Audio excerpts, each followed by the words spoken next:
सुबह ही सुबह मियाँ का खूब झगड़ा हो गया।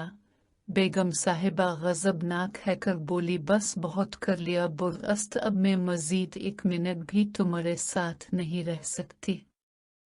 मियाँ जी भी तश्मे थे, बोले मैं भी तुम्हारी शक्ल देख देख कर तंग आ गया हूँ, दफ्तर से मैं वापस आओ तो मुझे नजर ना आना घर में।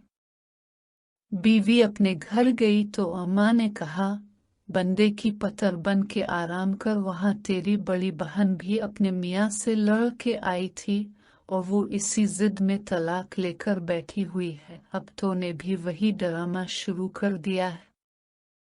खबरदार जो एक कदम भी रखा तो सुलह कर ले मियाँ से, वो अब इतना भी बुरा नहीं है। माँ ने लाल झंडी दिखाई तो बेगम के होश ठिकाने आए और फूट फूट कर रो पड़ी। जब रूकर थक गई तो नल हल्का हो चुका था। मियाँ के साथ लड़ाई का सीन सोचा तो अपनी भी काफी गलतियां नजर आई।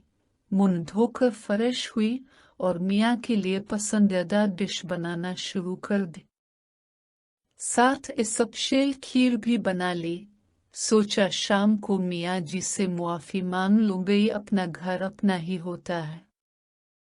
शाम को मियाँ जी घर आए तो बेगम ने इनका अच्छे तरीके से इस्तकबाल किया, जैसे सुबह कुछ आवा ही ना था।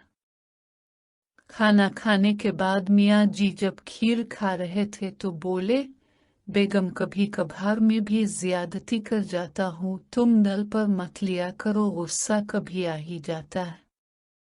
मियाँ जी बेगम से खुश हो रहे थे और बेगम साहिबा नल में अपनी माँ को दवाएं दे रही थी, वरना तो जज्बाती फैसले ने घर ही तबाह कर देना था।